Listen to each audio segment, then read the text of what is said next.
Hello student, I Kumar Vivek, chemistry faculty. Today we learn chemical kinetics chapter और chemical kinetics chapter में हम लोग discuss करेंगे अर्हेनियस equation को आज। अर्हेनियस इक्वेशन क्या होता है स्टूडेंट?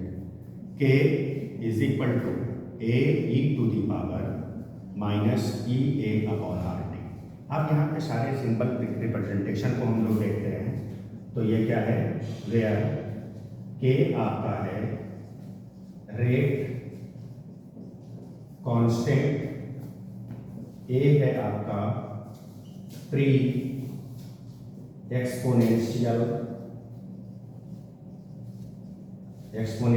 फैक्टर, ई है आपका एक्सपोनेंशियल, ई ए आपका है एक्टिवेशन एनर्जी, आर है आपका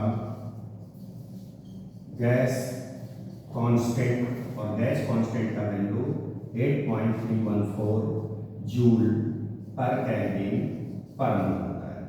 टी है आपका टेम्परेचर। तो ये आपका है सारे सिंबॉलिक रिप्रेजेंटेशन की बातें। अब हम लोग इसको डेराइव करते हैं, फॉर्मूले के फॉर्म में लाते हैं। तो क्या करेंगे? Taking log on both side, दोनों साइड अगर हम लॉग लेते हैं तो क्या होगा?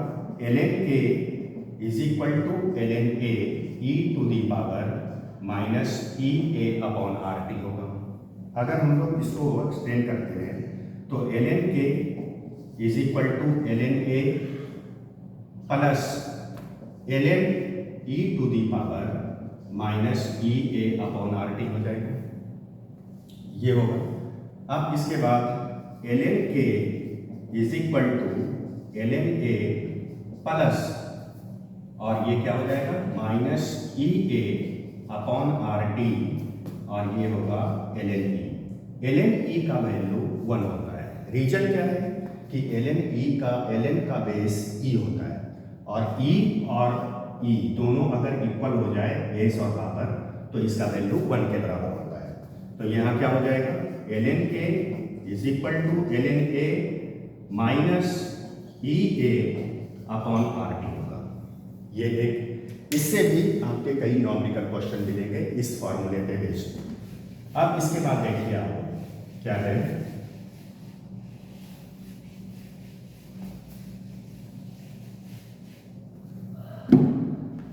हम लोग इस ln को जब लॉग में चेंज करते हैं तो क्या करते हैं? 2.303 लॉग के लिखेंगे और इसको ln a को क्या करेंगे? 2.303 लॉग a हो गया माइनस ये क्या है? ई ए अपॉन आर टी। ठीक है। अब इस 2.303 को अगर मैं इधर ले जाऊं तो ये क्या है? Log K is equal to 2.303 log A upon 2.303 minus E A upon 2.303 R T हो। ये कैंसिल हो गया, बचा क्या? Log K is equal to log A minus E A upon 2.303 R T. अब हम लोगों को इनिशियल टेम्परेचर और फाइनल टेम्परेचर की अगर बात मैं करूँ तो इनिशियल टेम्परेचर अगर वेरी करेगा, मतलब टेम्परेचर अगर वेरी करेगा तो रेट कांस्टेंट भी उसके अकॉर्डिंग ही वेरी करेगा। फॉर्मूले डेरिवेशन के लिए हम लोग कंसीडर करते हैं कि मान लीजिए इनिशियल टेम्परेचर है T1 और फाइनल टेम्परेचर है T2। तो यहाँ क्या करेंगे? If initial temperature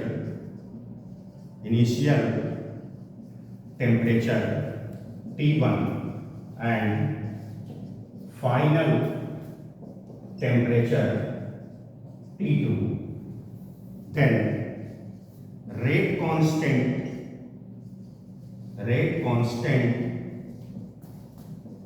will be K1 and K2 respectively। ये हो गया। तो अब हम लोग T1 और K1 को पुट करके एक इक्वेशन बनाएंगे और T2 और K2 पुट करके दूसरा इक्वेशन सॉल्व हो जाएगा। तो ये क्या हो जाएगा, K1 is equal to log A minus E A upon 2.303 R T1, ये आपका पहला इक्वेशन है। अगर हम लोग टेम्परेचर या रेट कांस्टेंट K2 की बात करें तो ये क्या होगा, log A minus E A upon 2.303 R T2, ये दूसरा इक्वेशन हो गया। अब इस इक्वेशन को क्या करते हैं, इक्वेशन सेकेंड में फर्स्ट इक्वेशन को सब्सट्रैक्ट करते हैं। तो देखिए फाइनल रिजल्ट क्या मिलता है, और जो रिजल्ट मिलेगा वो आपका रिलेशन मिल जाएगा या फिर फॉर्मूला डेराइव हो जाएगा। इससे हम लोग क्या क्या कैलकुलेट कर सकते हैं। तो ये क्या लिखेंगे, subtract equation first from second. तो सेकेंड इक्वेशन को पहले लिखेंगे, क्या होगा, log K2 minus log K1 is equal to, ये क्या है, log A minus E A upon 2.303 R T2, ये होगा। इसको हम लोग ब्रैकेट में ले लेते हैं। फिर दूसरे इक्वेशन क्या है, ये दोनों को सब्ट्रैक्ट कर रहे हैं तो यहाँ माइनस साइन आएगा।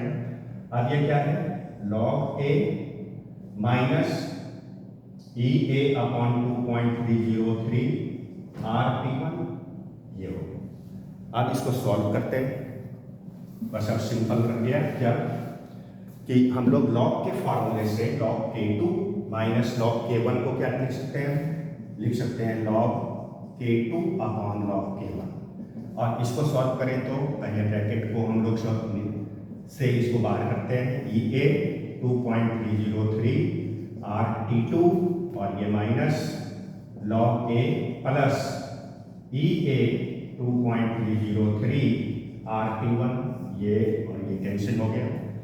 अब क्या बचा, log K2 upon K1 is equal to, plus वाले को मैं पहले लिख देता हूँ, 2.303 R T1 minus E A 2.303 R T2। अब ये क्या है, कॉमन हो जाएगा। कॉमन क्या हो जाएगा, देखिए फिर फाइनली क्या होगा, log K2 upon K1 is equal to E A upon 2.303 R, common हो जाएगा। बचेगा क्या आपका, 1 अपॉन में T1 और यहाँ क्या हो जाएगा कि 1 अपॉन में T2 हो जाएगा। ये समझ में आ गया होगा आप लोगों को, सिंपल मैथ से ये।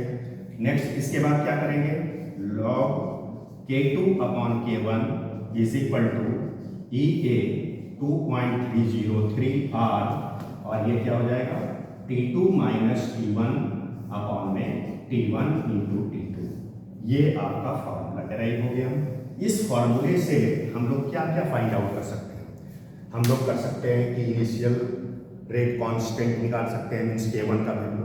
तो उस हाल में क्या होगा, K2 गिवन होगा, एक्टिवेशन एनर्जी गिवन होगा, R का वैल्यू कांस्टेंट है जिसका वैल्यू मैं पहले बता चुका हूँ 8.314 जूल पर केल्विन पर मोल, और टेम्परेचर इनिशियल और फाइनल गिवन होगा। तो हम लोग K1 निकाल लेंगे।